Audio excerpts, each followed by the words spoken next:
Hi folks, I'm Matt and welcome to My Expanded Universe, a show where I go through the entire EU in chronological order as best I know how. Folks, it is time to review a big one. We're going to talk about the Force Unleashed novels, books 1 and 2, written by Sean Williams, as well as the companion comic book series written by Hayden Blackman. Now, this story focuses on Starkiller, a new apprentice found by Vader in hopes of helping him overthrow the Emperor. Vader teaches him in the ways of the Force, and Starkiller is really strong and powerful in the Force. He also has his trusty companion Proxy, who is his training droid, who can basically holograph into anyone and fight Starkiller toe-to-toe and keep him sharp. And then, as Starkiller goes to infiltrate the rebels, he falls in love with Juno Eclipse, captain of her own starship. Man, this story has it all, right? All the tropes from Star Wars that's put into a video game that became a multimedia project. Similar to Shadows of the Empire, another book that had come out years prior and had the same kind of treatment, Force Unleashed was the brainchild of none other than George Lucas. He was heavily involved in the storylines, the character development, everything. He was the one that wanted to make it a multimedia project in the first place. They had toys, they had comic books, they had, of course, the video game. That was the main thing that came out, but everything else surrounding it. Now, I loved when Lucasfilm ever did something like this. I loved it when they did it for Shadows of the Empire, which I'll review years later. But I did love it when they did it to Force Unleashed 1 and 2. Who doesn't want your own action figure of the video game? Your own books, which is me. I was big into the books. And of course, comic books to go along with it. Everything was cool. The story follows the same traits as the video game. And Sean Williams does a fantastic job in developing these characters and telling just an incredible story. Hayden Blackman, as you know, on the comic book side of things, did a great job too. Probably a better job for Force Unleashed 2, because Force Unleashed 1 was very similar to the regular novel and the video game. It followed along the same storylines as the other two did, and I wasn't a big fan of it. In fact, I didn't even buy the Force Unleashed comic book because it was too much like the book. I don't get comic books of the novels. I don't have the Timothy Zahn comic book, editions. I wasn't interested in those. Now you're saying, well, Matt, actually there's one little extra scene here, or they actually show things from a different perspective for one action here, one page here. That wasn't enough to get me to buy it. If I saw it was almost word for word and scene for scene from the book, I mean, yeah, then maybe they've altered a few things and added a few things. That wasn't enough for me to buy it.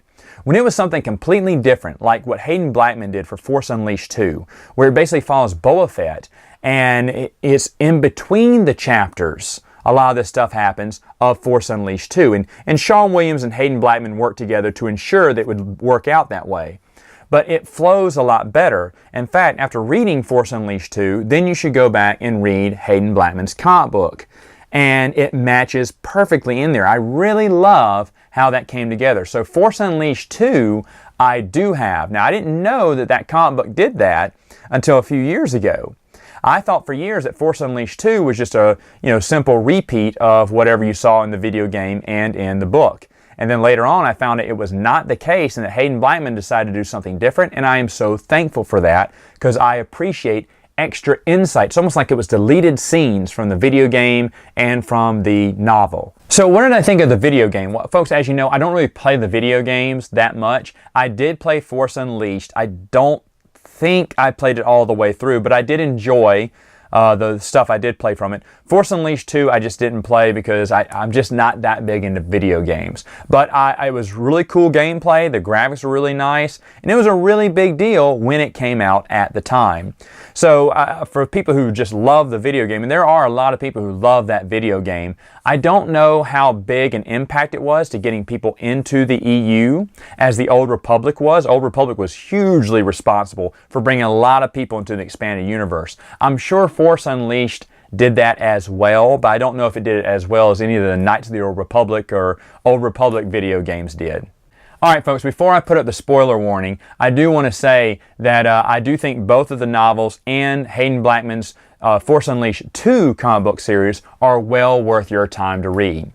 Now, if you don't want to hear any spoilers from that story, it's time to say bye-bye. In 5, 4, 3, 2, 1, spoiler time. All right, so what did I think of the ending to Force Unleashed 1 and 2? Well, in 1, of course, Starkiller's dead. In fact, they look like they aren't going to make another book. This was going to be just a one-shot video game with a one-shot comic and a one-shot story. And when Force Unleashed 2 came out, that just shows you how good the sales for Force Unleashed did. They have to do a sequel. Well, they did a sequel book, and they decided to leave this one open for a third video game, because good things in Star Wars always come in threes, right? So then they tried to put it on a cliffhanger where Vader is captured by the rebels, right? A Starkiller, actually come-ups him in a battle and knocks him out and gives him to the rebels. Now, we know Vader's going to get out, right? And probably that Starkiller is going to die. The second Starkiller is a clone. Or maybe, is he? I love the little Blade Runner-like storyline we have where we don't know if he's a clone or not. They want you to think he could be the real Starkiller. Me personally, I think he was the clone. I'm fine with him being the clone. But of course, he had all the feelings and the knowledge and the know-how. And was he somehow, did his Force essence enter this clone body, and was it he the new Starkiller? Yeah, possibly so, again. Either way, I thought that was a brilliant side storyline to have that confliction going on inside of his character, very similar to what Deckard was going through in Blade Runner. You know, at the end, the whole question is Deckard a replicant. So I did enjoy that about Force Unleashed 2. What would 3 have been? I don't know, but I remember when Disney shut down LucasArts, I was thinking, okay, well, there goes, I knew the EU was done for, but I was like, well, there goes any chance of us seeing Force Unleashed 3. And yes, I was a little sad about that. I don't like anything that ends on a cliffhanger and doesn't get resolved. Resolution probably would have gone like this. Vader escapes. Starkiller dies, Juno lives to hold a candle for him in his name, and Proxy either dies or lives. It could have gone either way. Maybe he lives on, maybe he pretends to be Starkiller in holographic form, or maybe he dies saving his master. I don't know. They could have gone any road on that story, and I think it would have been fine. Unfortunately, we will not get any details of what Force Unleashed 3 was going to be or look like, because I don't think they even had that much planned ahead at the time. Now, I could be wrong because I didn't keep up with much video game news, but I don't remember there being anything spoken about with Force Unleashed 3. However, either way, it was a great series. Shamefully, it ended on a cliffhanger, and yes, I would be all up for even a short story, Legends, short story explaining the end of Force Unleashed 3. With Rogue One that came out, well, they washed away everything with Starkiller, which is really funny because, as you know, George Lucas was heavily involved in the creation, the storyline, the characters, just like he was with Clone Wars, except probably even more with this one. He even got credit for writing the story in Force Unleashed. I mean, so George Lucas was heavily involved in this, yet they didn't take that over to canon. And again, I don't care. I mean, it's, Disney owns it. They can do whatever they want. So they decided for whatever reason that should be left behind. I'm just saying that the whole reason, the reason the Clone Wars are getting saved is because George was heavily involved in that. Yeah, well, George was heavily involved with Force Unleashed as well, which would have been my question. So all they could have said, and all they should have said, was just, hey, look, we like the Clone Wars. It's going to stay. The rest of it's going to go. And, that'd have been fine. They just have been honest with it. As I turned off the camera, I just realized there was one more thing I wanted to talk about with The Force Unleashed, and that was of Shakti. Now, as you know, there could be a contradiction here in the matter of Shakti's death. Now, in Episode 3, George Lucas had tried to kill off Shakti in many deleted scenes, as we saw. However, of course, per Leland Chee, Pablo, and everyone else, deleted scenes did not count as canon unless otherwise specified in the novelization of the movie. Now, Matthew Stover talks about Shakti's demise when she's trying to defend the Jedi Temple from Anakin, or newly formed Darth Vader, and Darth Vader cuts her down, that's it. Now, we are left to assume that she died, but I propose that it makes sense that she survived that and lived to go on to be later on killed by Starkiller as a test for Darth Vader's young apprentice at the time. Hear me out. Anakin kills her, chops her down, thinks he kills her, goes in, slaughters younglings, comes out, and she's gone. Okay, Anakin would be thinking, all right, I'll keep a tab on that. Mental note, find Shakti, track her down, and kill her. Now, it's obvious in Force Unleashed that Darth Vader already knows where Shakti is. Well, why hasn't he gone to kill her? Because he said that would be the perfect trial for my young apprentice to see if he's good enough to take on, the Emperor. So he left her there as a test. He knew she was out. He knew she escaped. But he also knew, I got a plan for her. I'll make her work and benefit me in the long run. I think that's smart, and I think it makes sense.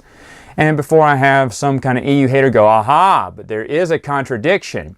Well, remember, we're never told that she is dead. We are left to assume that she died in Matthew Stover's novel. However, we're also left to assume that Darth Maul died too in Episode 1. And he lived from being cut in half. And just like the movies, George Lucas, again, who is over Force Unleashed, approved that story. He knew he had always wanted Shakti to die, but he said, you know what? This video game would be a perfect idea for her death. So just like he said, okay, you know what? Darth Maul is actually alive. He said, nope, Shakti didn't die in the novelization. Here's where she dies. If it's good enough for George, it's good enough for me. All right, folks, that now is all the time I have. I'll see you next time with another video.